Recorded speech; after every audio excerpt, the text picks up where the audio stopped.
जय हिंद दोस्तों, आपके अपने YouTube channel Siddharth selection class में स्वागत है। उम्मीद है आप लोगों की पठन पाठन अच्छी तरह से चल रही होगी। दोस्तों आज हम लोग का टॉपिक है, नया टॉपिक कश्मीर, जो कि आप लोग जानते हैं दोस्तों ये भारत का उत्तरी भाग है दोस्तों, उत्तरी बिंदु। और इस भाग को हम लोग कश्मीर के नाम से जानते हैं दोस्तों। मैप में कश्मीर के नाम से इस भाग को जानते हैं। पढ़ेंगे कश्मीर में सबसे पहले किसने हिंदू राज्य का स्थापना किया दोस्तों। सबसे लास्ट का राजा हिंदू राजा कौन हुआ दोस्तों, और आज़ादी के समय कश्मीर का राजा कौन था। तो हम लोग कश्मीर का कुछ इतिहास उगारते हैं दोस्तों, इतिहास के बारे में जानते हैं। तो कश्मीर का इतिहास सबसे पहले शुरू होता है दोस्तों। कश्मीर का इतिहास सबसे पहले शुरू होता है 627 ईस्वी से। 627 ईस्वी में शुरू होता है कश्मीर का इतिहास। और कश्मीर में पहला वंश था दोस्तों, पहला वंश था कारकोट वंश।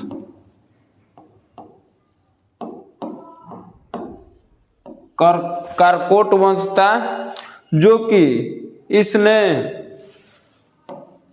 वंश था जो पहला वंश था जिसने हिंदू राज्य का स्थापना किया था। हिंदू राष्ट्र या राज्य का स्थापना किया था दोस्तों, स्थापना किया था। लेकिन इसके बारे में जानने से पहले कुछ पढ़ेंगे दोस्तों, जो कि जम्मू कश्मीर में एक राज्य था दोस्तों, जम्मू कश्मीर। जम्मू कश्मीर में एक नगर है श्रीनगर। श्रीनगर का स्थापना किसने किया दोस्तों, आप लोग जानते हैं अशोक था। अशोक ने किया था। अशोक जो कि मौर्य वंश का राजा था दोस्तों, हम लोग उसके बारे में पढ़ेंगे आगे। लेकिन इसने श्रीनगर का स्थापना किया था।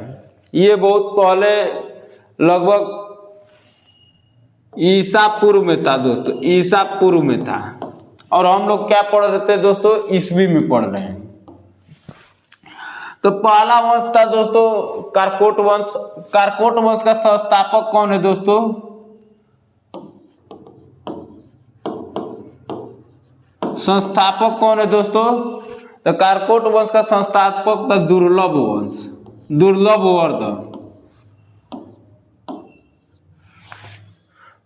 वर्धन था दोस्तों। सॉरी,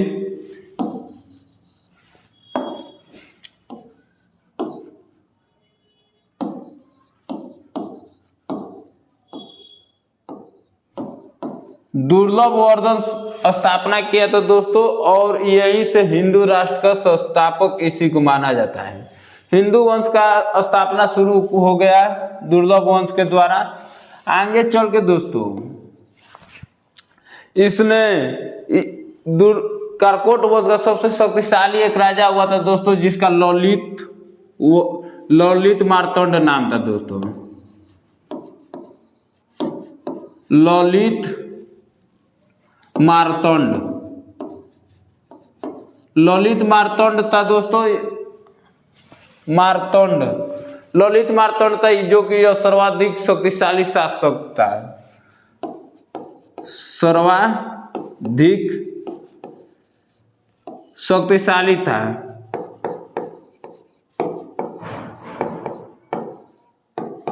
सर्वाधिक शक्तिशाली था ललित मार्तंड। और इसने अपने शासन काल में दोस्तों मंदिर का अपने नाम से ही मार्तंड मंदिर,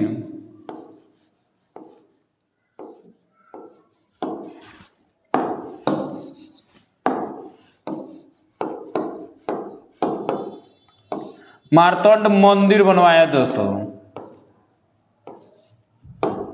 मार्तंड मंदिर का निर्माण किया। कारकोट वंश में यही दो पढ़ेंगे दोस्तों हम लोग। और आगे हम लोग पढ़ेंगे अगला वंश के बारे में, अगला वंश कारकोट वंश के बाद हुआ दोस्तों उत्पल वंश। उत्पल वंश हुआ दोस्तों। उत्पल वंश का खासियत क्या था दोस्तों?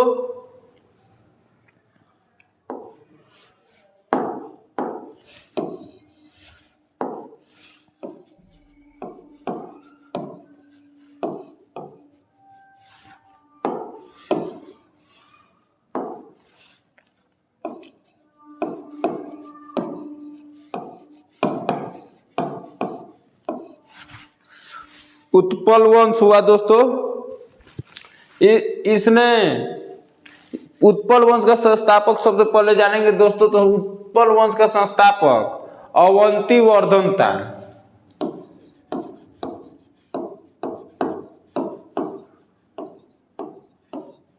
अवंती वर्धन था। इसके शासनकाल में दोस्तों सुइया सिंचाई विभाग के लिए नहरों का निर्माण किया। नहर का निर्माण हुआ दोस्तों, का निर्माण किया।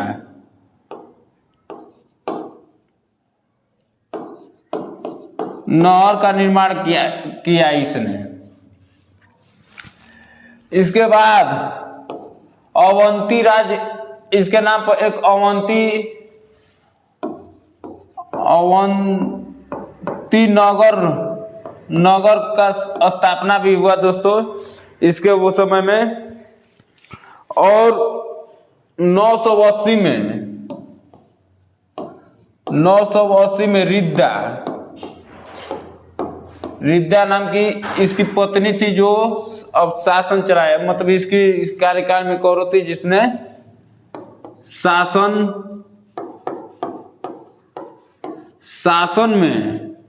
शासन में जो कि प्रशासनिक विभाग था अपने हाथ में या उसको बेहतर ढंग से चलाया था। प्रशासनिक विभाग को, प्रशासनिक विभाग को संभाला था दोस्तों। और साम्राज्य विस्तार में भी इसने बहुत ही काम किया। लास्ट हम लोग पढ़ेंगे दोस्तों लोहार वंश,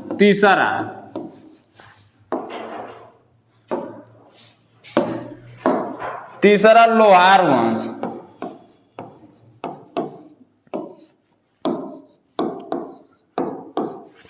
लोहार वंश के बारे में हम लोग पढ़ेंगे दोस्तों। लोहार वंश का संस्थापक कौन था दोस्तों? तीसरा सबसे महत्वपूर्ण था दोस्तों लोहार वंश। लोहार वंश का संस्थापक कौन था? संग्राम सिंह। जो वीवीआई है दोस्तों, वीवीआई है वही हम पढ़ा रहे हैं, इधर उधर का खींच के नहीं हम पढ़ा रहे हैं। जो वीवीआई है जो वही बता रहे हैं जो एग्जाम की दृष्टि से इम्पोर्टेंट है दोस्तों, इम्पोर्टेंट है एग्जाम की दृष्टि, वही बता रहे हैं ना कि इधर उधर। तो लोहार वंश का संस्थापक कौन था? संग्राम सिंह था दोस्तों। संग्राम सिंह या संग्राम राज्य था।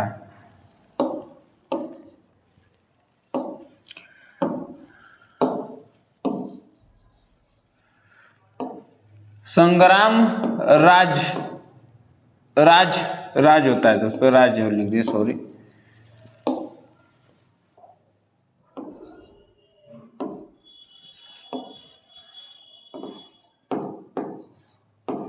संग्राम राज्य हुआ। इसके बाद इसका उत्तराधिकारी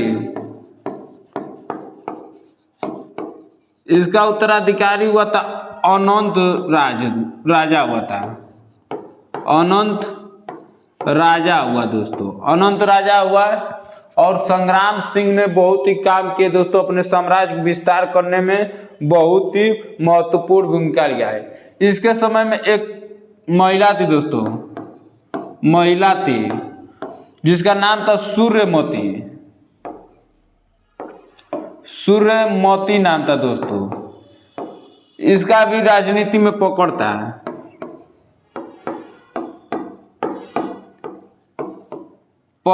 दोस्तों इसका भी राजनीति में पकड़ता है।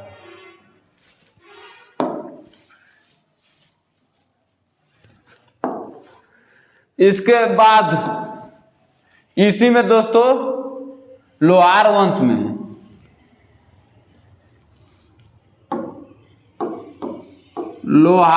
में दोस्तों लोहार वंश में पहला हुआ संग्राम राजा, दूसरा हुआ अनंत राजा हुआ दोस्तों, और तीसरा हम लोग पढ़ेंगे हर्षवर्धन के बारे में दोस्तों। हर्षवर्धन का भी कुछ इसमें हिस्ट्री है दोस्तों।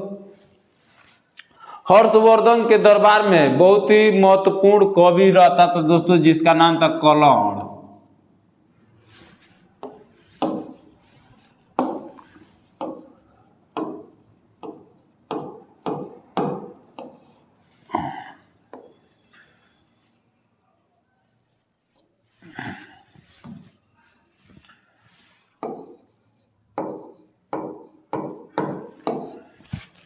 कलहड़ द्वारा पुस्तक लिखा गया था राजतरणी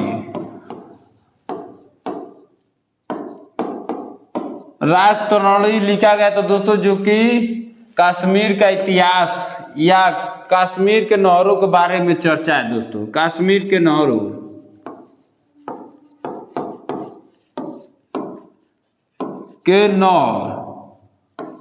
नहर या इतिहास के बारे में, जो खून बहाता था दोस्तों, उसका खूनी नहर के बारे में चर्चा है दोस्तों कलहड़, जो कि हर्षवर्धन के दरबार में रहता था। और लोहार वंश का सबसे लास्ट चौथा राजा हुआ दोस्तों जय सिंह राजा हुआ दोस्तों, जो कि इसने 1128 ईस्वी में गद्दी पर बैठा और 1155 तक शासन किया दोस्तों,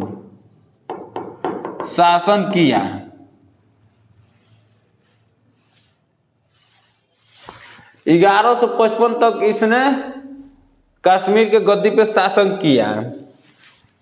और 1155 के बाद इसकी मृत्यु के उपरांत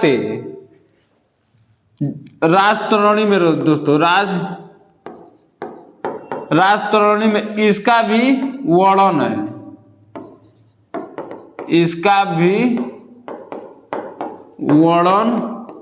मिलता है दोस्तों। और लास्ट में हम लोग जब आजादी के लाइन की बात पढ़ेंगे दोस्तों, तो 1947 में कश्मीर के राजा थे हरि सिंह, जिसने विलय पत्र के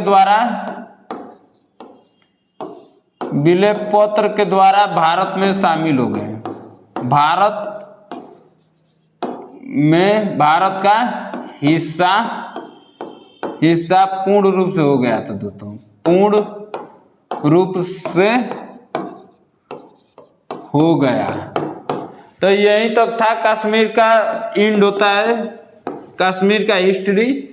उम्मीद है आप लोग को अच्छी लगी हो। अगर अच्छी लगी हो तो अपने दोस्त भाई मित्र को भेजें दोस्तों। और लगातार हम लोग वीडियो नहीं डाल पा रहे हैं दोस्तों, क्योंकि कुछ काम में हम लोग व्यस्त हैं। खेत है हम लोग के लिए। उम्मीद है आगे से आप लोग की क्लास चलती रहेगी, तब आप लोग की पढ़ाई अच्छी से चलती रहेगी दोस्तों, उम्मीद है। ठीक है दोस्तों, जय हिंद।